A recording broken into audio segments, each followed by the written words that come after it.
आदि है ना। तो सबसे पहले इसकी लोकेशन देख लो। तो इसकी लोकेशन है दक्षिणी गोलार्ध में, ये 0 डिग्री, और ये दक्षिणी गोलार्ध में, दक्षिणी गोलार्ध में इसकी पूरी लोकेशन है। इसका बस इतना सा भाग होता है उत्तरी गोलार्ध में, बाकी इससे पूरा नीचे किसमें आएगा, दक्षिणी गोलार्ध में। ठीक है, मेजर जो पार्ट है वो दक्षिणी गोलार्ध में आएगा। ठीक है, अगर इसकी चारों तरफ की इसकी लोकेशन देखें तो दक्षिण अमेरिका के पूर्व में अटलांटिक महासागर है, पश्चिम में प्रशांत महासागर है, उत्तर में कैरेबियन सी, या बोलेंगे तो अटलांटिक महासागर का ही भाग है कैरेबियन सी। ठीक है, और इसके दक्षिण में है दक्षिणी महासागर। ठीक है, अब पहुंचे यहाँ देखो तो ये इसकी यहाँ पे उत्तरी अमेरिका है, और उत्तरी अमेरिका के बीच वाला ये जो भाग है इसको बोलते हैं मध्य अमेरिका। तो एक शब्द है लैटिन अमेरिका। लैटिन अमेरिका के अंदर कितनी चीजें आती हैं, तो लैटिन अमेरिका के अंदर 3 चीजें मिलेंगी, मैक्सिको, मध्य अमेरिका और दक्षिणी अमेरिका। ठीक है, मैक्सिको उत्तरी अमेरिका के का सबसे लास्ट वाला भाग है मैक्सिको। मैक्सिको से लेके मैक्सिको और ये मध्य अमेरिका और ये दक्षिण अमेरिका, ये पूरा पार्ट को मिला के क्या बोलते हैं, लैटिन अमेरिका। लैटिन क्या है, तो लैटिन एक लैंग्वेज है, या बोले तो लैटिन बहुत सारी लैंग्वेजों की जननी है। लैटिन कहाँ की है, यूरोप की, और यूरोप में फ्रांस भाषा या बोले स्पेन भाषा, ये सब किसके अंतर्गत आती है, लैटिन के अंतर्गत।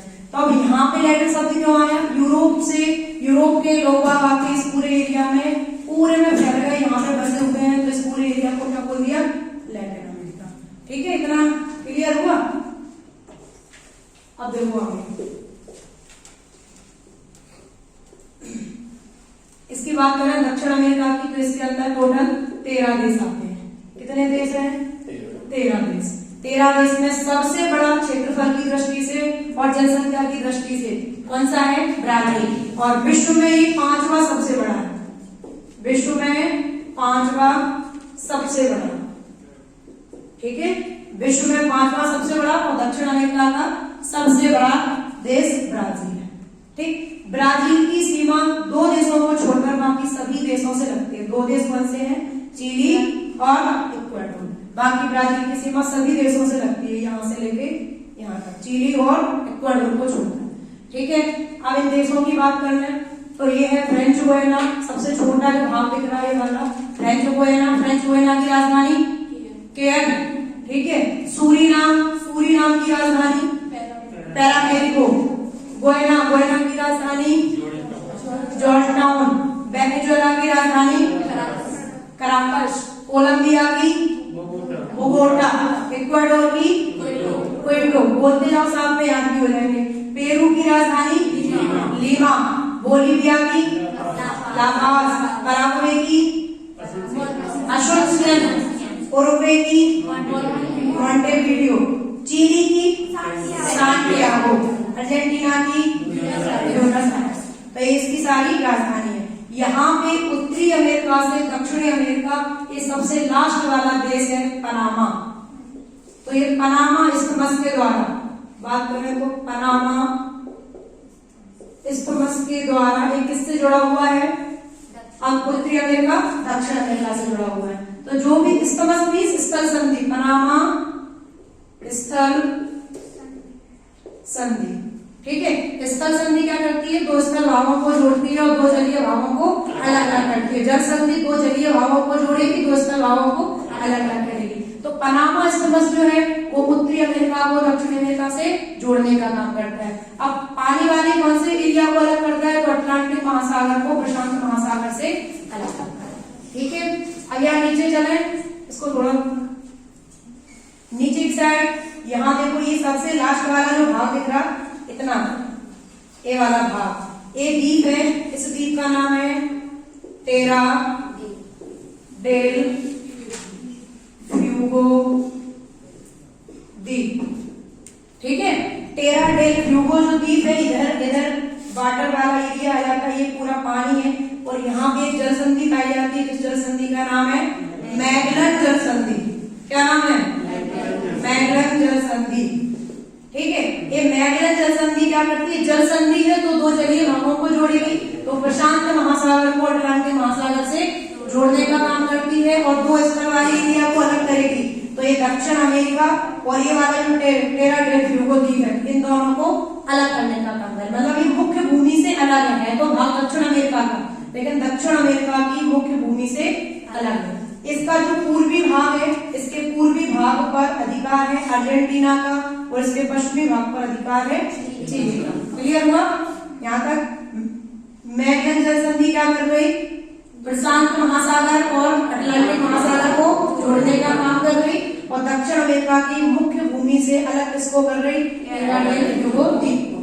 ठीक है, टेरा डेल फ्यूगो द्वीप के ऊपर यहाँ पे एक सबसे लास्ट वाला जो पॉइंट है, इसको बोलते हैं कैप हॉर्न या हॉर्न द्वीप, कैप हॉर्न। ये सबसे दक्षिण अमेरिका का सबसे दक्षिण का बिंदु है। ठीक है, कैप हॉर्न। अब चलो आगे।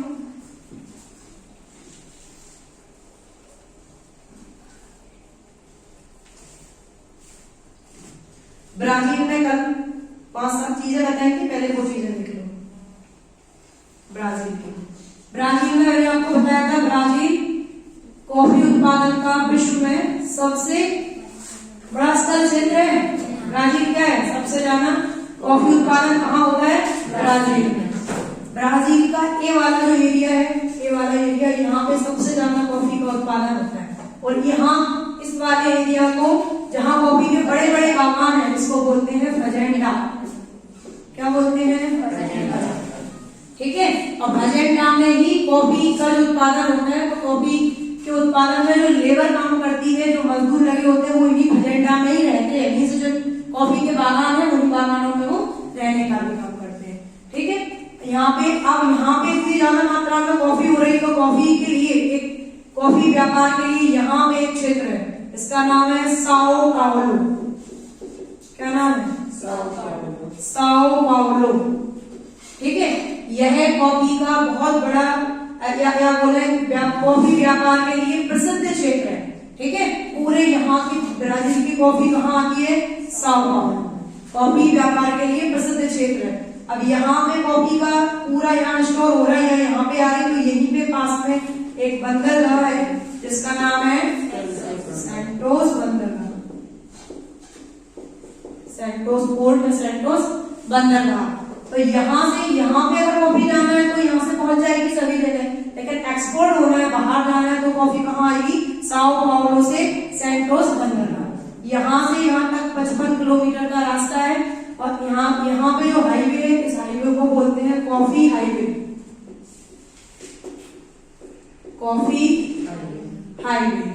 ठीक है, या कहवा महामार्ग। तो यहाँ से कॉफी की लोडिंग होगी, यहाँ आती है और यहाँ से जहाजों के द्वारा पूरे वर्ल्ड में भेजी जाती है। ठीक है, और यहाँ पे ट्रेन की पटरी भी डली हुई है और एक ट्रेन चलाई गई है, उस ट्रेन का नाम है कॉफी ट्रेन। क्या नाम है? Coffee train. इसमें सवारियां नहीं जाती, मालगाड़ी की तरह है, तो कॉफी होने का काम करती है। ठीक है, क्लियर हुआ यहाँ तक? चलो हम बढ़ते हैं। वो वाला लगा दूं जो फिजिकल वाला है, जहां समझ में नहीं है वहां पूछते जाना है ना, और साथ में बोलते भी जाओ।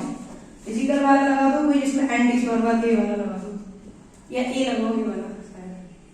ठीक है, यही रख दो। ये देखो, यहां समझ लो कि दक्षिण अमेरिका के पश्चिम में एक पर्वत है जो यहां से कोलंबिया से लेके ये दिखा यहां तक लास्ट, इस पर्वत का नाम है एंडीज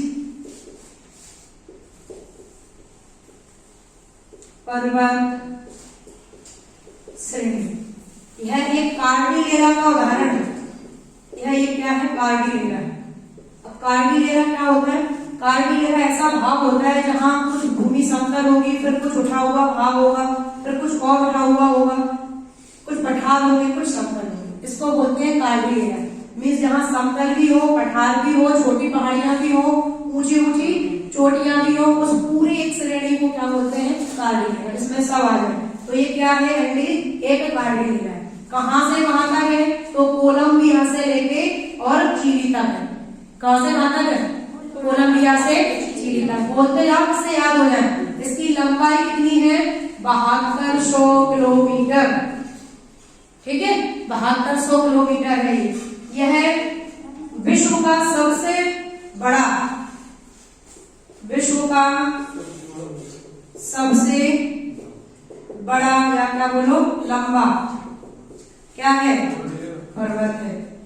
ठीक है, सबसे बड़ा या सबसे लंबा पर्वत। तो ऊंचा नहीं बोला क्योंकि ऊंचा क्या है? हिमालय। विश्व का सबसे ऊंचा पर्वत कौन सा है? हिमालय।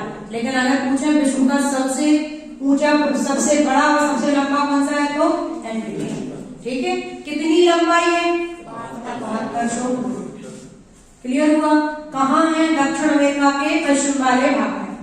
ठीक है, इस पर्वत की, एंडीज पर्वत की क्या बोले, दक्षिणी गोलार्ध की सर्वोच्च जो चोटी है वो यहाँ पड़ती है, अर्जेंटीना और चिली के बॉर्डर पे। इसका नाम है एकांकागुआ। एकांकागुआ। कितनी है इसकी ऊंचाई? 7021 मीटर। ठीक है, क्या है ये? माउंट में सर्वोच्च चोटी। पर एकांकागुआ है क्या? तो यह एक सक्रिय ज्वालामुखी का उदाहरण है। क्या है? सक्रिय ज्वालामुखी। ठीक है, सक्रिय ज्वालामुखी है। एकांकागुआ की जो चोटी है वो सक्रिय ज्वालामुखी है, वॉल्केनो है। ठीक है, कहाँ है? अर्जेंटीना में। ठीक, या बोले तो चिली और अर्जेंटीना के बॉर्डर पे। ठीक है, चिली और अर्जेंटीना के बॉर्डर पे, लेकिन इसका ज्यादा भाग किसमें आता है? अर्जेंटीना। ठीक, ऊंचाई कितनी है? 70-31 मीटर ऊंचा है। अब इसकी बात करें तो ये विश्व का, अगर विश्व में बात करें तो विश्व में तो ये दूसरे नंबर पे आता है। विश्व में विश्व की दूसरी बड़ी चोटी, विश्व की दूसरी बड़ी चोटी, ऊंची, हाँ दूसरी बड़ी या ऊंची, चलो दूसरी बड़ी या दूसरी ऊंची चोटी है। पहले नंबर पे क्या है? Mount Everest. ठीक है, लेकिन माउंट एवरेस्ट जिसमें आता है उत्तरी गोलार्ध में, वो नेपाल में है। और अपना पूरा भारत में पड़ता है हिमालय, तो अपना पूरा भारत कहाँ है? उत्तरी ध्रुव पर, उत्तरी गोलार्ध में। तो दक्षिणी गोलार्ध की,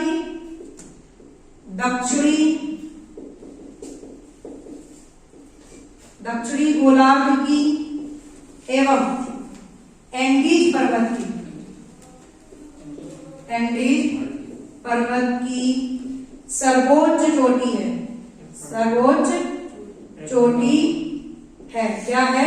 एकांकागुआ। समझ में आ रहा? हाँ, आ रहा कि नहीं? बताते जाना, जहां नहीं है वहीं पूछ लेना। ठीक है, तो अगर बात करें कि विश्व की दूसरी सबसे ऊंची चोटी है, पहली चोटी कौन है? Mount Everest. दूसरी सबसे सर्वोच्च चोटी एकांकागुआ। लेकिन अगर दक्षिण अमेरिका की बात करें तो दक्षिण अमेरिका की और दक्षिणी गोलार्ध में सबसे ऊंची चोटी कौन सी है?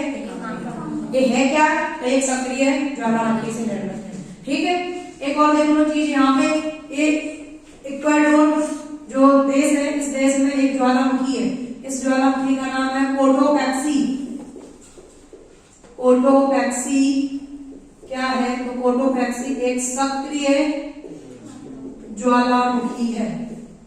ठीक है, इसका क्वेश्चन क्या पूछते हैं? तो इसका क्वेश्चन ये आता है कि भूमध्य रेखा पर स्थित सक्रिय ज्वालामुखी कौन सा है? तो कोटोपैक्सी। ठीक है, भूमध्य रेखा पर स्थित है और ऊंचाई पर स्थित है सक्रिय ज्वालामुखी कोटोपैक्सी। इतना क्लियर हुआ? एक बार और देख ले एंडीज पर्वत के बारे में। तो एंडीज पर्वत दक्षिण अमेरिका के पश्चिम में स्थित है, कोलंबिया से लेकर चिली तक फैला हुआ है। टोटल लंबाई 7200 किलोमीटर है। एंडीज पर्वत की और दक्षिणी गोलार्ध की सर्वोच्च चोटी कौन सी है? एकांकागुआ है, जो जिसकी ऊंचाई कितनी है? 7021। ठीक है, इस और जो एंडीज पर्वत श्रेणी है ये विश्व की कैसी है? सबसे लंबी है, सबसे बड़ी पर्वत श्रेणी है और एक कार्डिलेरा है। ठीक है, यहाँ पे देख लो तो यहाँ इसी पर एक ज्वालामुखी है जिसको बोलते हैं कोटोपैक्सी ज्वालामुखी। एक सक्रिय ज्वालामुखी है जो भूमध्य रेखा पर स्थित है। ठीक है, आगे बढ़े।